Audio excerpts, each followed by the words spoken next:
Sadia, you think that all jealousy is rooted in insecurity? I think it's a combination. I do think it's an insecurity, but also having a partner that ignites it in you.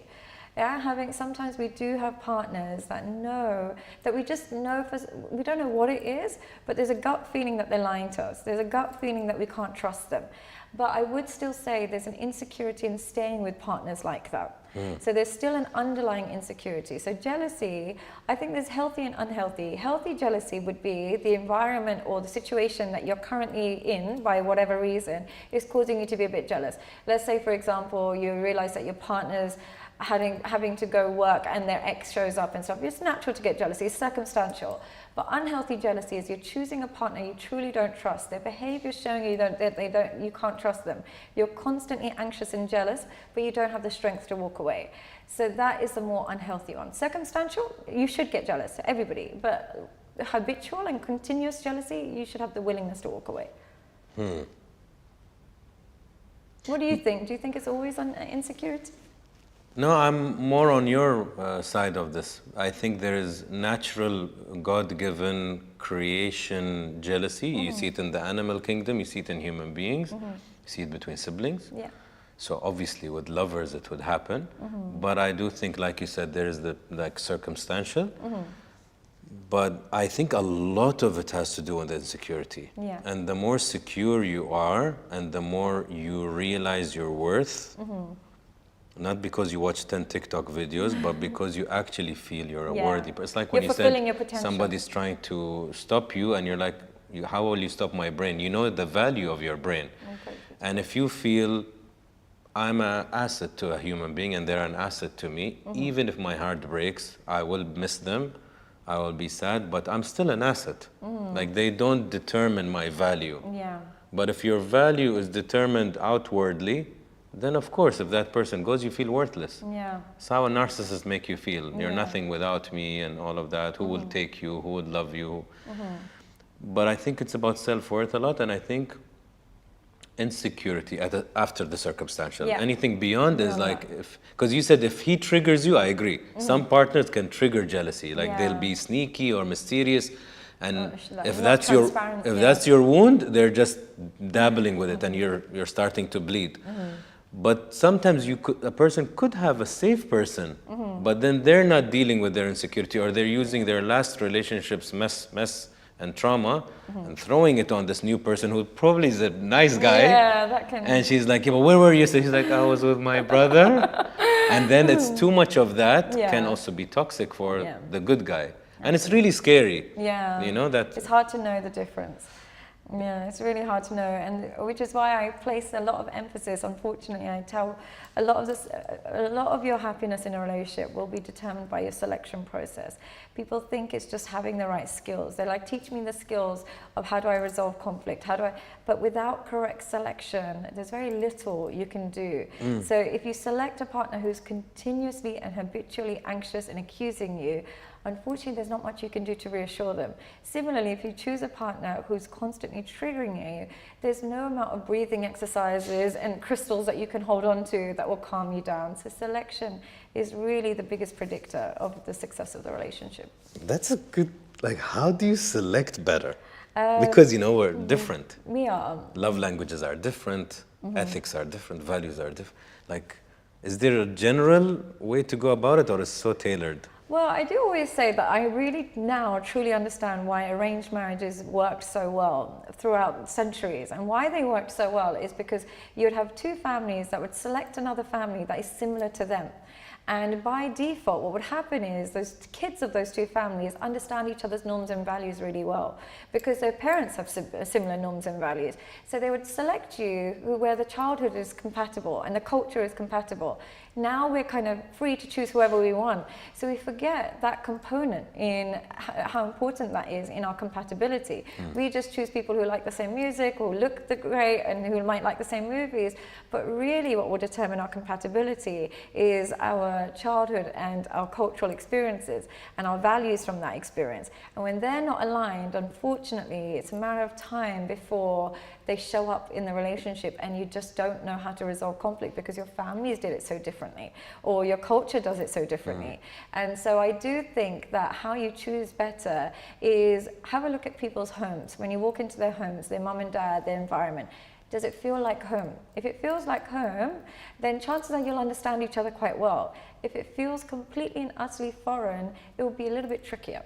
It doesn't mean it can't work, it'll just be a little bit trickier.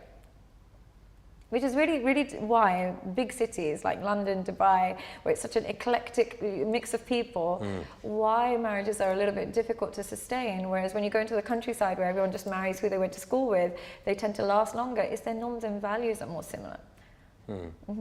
So does that mean Sadia will marry because of an arranged marriage? No, I didn't. I should have done that, but I didn't do that. Yeah. Have you ever been married, by the way? I am.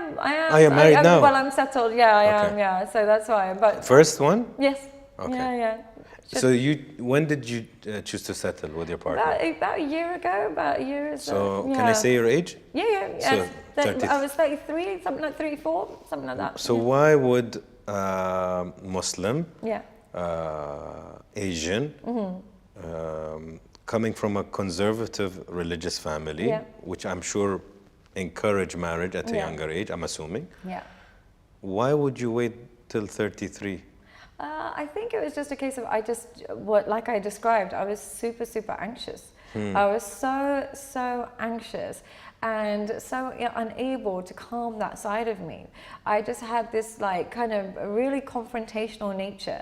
I would always confront, and because I was like, well, I know I'm going to be right about this. I know I'm going to be right about this. It was easier for me to just predict problems and then just not get involved. I was like, well, I can't be bothered then because this is going to lead to that and that's going to lead to that trauma, and then you were going to. But then I think what happens when you meet somebody healthy, you kind of have to drop your weapons. You kind of think, okay, I can't find what the problem is here, so I have to look internally, and that had led to me calming down. And of course you want to start a family as well, and you're like, okay, I can't keep pushing this anymore. So I think, but you know, if it was really up to me, I would have been, because I'm so full as a person, I could easily go the rest of my life. I probably could have gone the rest of my life without needing a relationship, because I'm more a kid's person than I am a man's person. I've never been a boy crazy, got to be in a relationship kind of person. I was always the opposite. All my friends needed to be in a marriage or relationship. I could easily be single forever. It just was never a need in me. But when you do find something healthy, you're like, okay, it would be stupid not to settle down. You said kid person? Yeah, I love children. So you like children? children? Yeah, too much. So if you went single all of your life, you would have adopted, you mean? Yeah, probably. That's what I would have done. If I was single and I didn't meet somebody, I would have adopted somehow. But the only problem that I find now is that I would love to adopt. I have no problems with adopting, but I like my genetics. So I think I would have struggled if I was single, because I would be like, I wonder if my child would be this much like how annoying I am. I wonder if my child would have that. You love being a parent? Yeah, I think I'm a better parent when they grow older. Oh, okay. You prefer them when because I'm a communicative human. Right. Once they understand me, then it's all good. Then we become friends, and it's different. We discuss. Did you find it difficult when they were little? Not difficult, but most of the credit goes to my ex-wife. She was great, and she's still great with them. And I do believe, this is a very generic thing to say, I do believe it's more natural to women to nurture children and to nurture even societies. It comes to them. That's why I think more women should be in leadership roles, because you deal with humans. And women, through studies, you can tell that they look at the collective way more than the individualistic. They care about healthcare, they care about education, they care about your insurance. A lot of men in senior positions, they're very ego-driven, or let's do this, which is also good in some things. It's balance. But you need more balance. You need more women in leadership roles that have to do with healthcare and well-being of people and unity. So coming back to the parenting, I think the formative years of us as humans is very important, that the mother's love is there and present. Men, I think we come in more as hopefully values and ethics and how to go about life and how to, I don't know, be responsible, be a true responsible human. I think I enjoy that more. Yeah, well, one of the things I've noticed that's quite interesting since I've been doing therapy is men who don't have a good relationship with their fathers always have terrible relationships with mothers. It's their relationship with their father that is a really big predictor. And what I find particularly in the world today, the reason why men are suffering so much with relationships is they seem to have a very feminine version of what a father should be. They'll come to me and they'll say, I never speak to my dad. I've never spoken to my dad because he was never nurturing. He was always trying to just work and make money, and he was always about work. He never cared about us like the way my mum did. But they forget that that's how men show their love. It's through the sacrifices outside of the home rather than in the home. And they start to resent that part of a man, but really that's what makes men masculine. And they don't give their dad a chance and they just hate their dad. But then when they have that mentality, they lose some of their masculinity.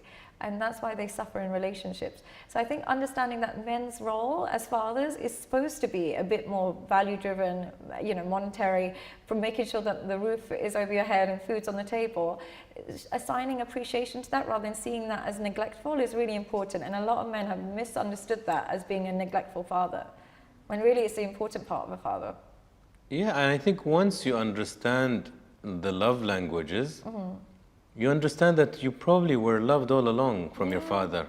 If he's there to really put you through school, and a lot of, especially Middle Eastern men, they weren't our fathers and their fathers weren't brought up to hug. Yeah. Unfortunately, they weren't brought up to say, by the way, I love you, I'm so proud of you, which now is changing, which is good. But you have to not also overjudge them on a software that was never installed. Yeah, I have a client it will never speak to his dad since he was 14. He's like, because my dad hit me, and I was like, but your dad is like an 8-year-old Indian man. Like, hitting was what they thought was discipline. I'm not justifying it. I don't agree with hitting children, but in that day they didn't know any better. So to judge them permanently for what they did to you when you were 12 for the rest of your life, you're setting yourself up for disaster. You set your own self up for disaster, because unfortunately you can never have a fulfilling life when you hate a parent.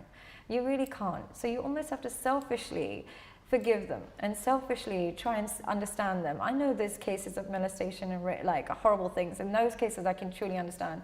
But if it's human error, if you want a healthy life for yourself, try and find a way to forgive and understand them. Hi, I'm Sadia Khan, and you might know me as a leading dating coach in modern relationships today. I work with men every single day to help give them the blueprint of understanding relationships, women, attraction, and self-esteem. So if you are feeling stuck in your relationships and you want to unlock your full potential, work with me today by clicking on the link, and I look forward to hearing from you.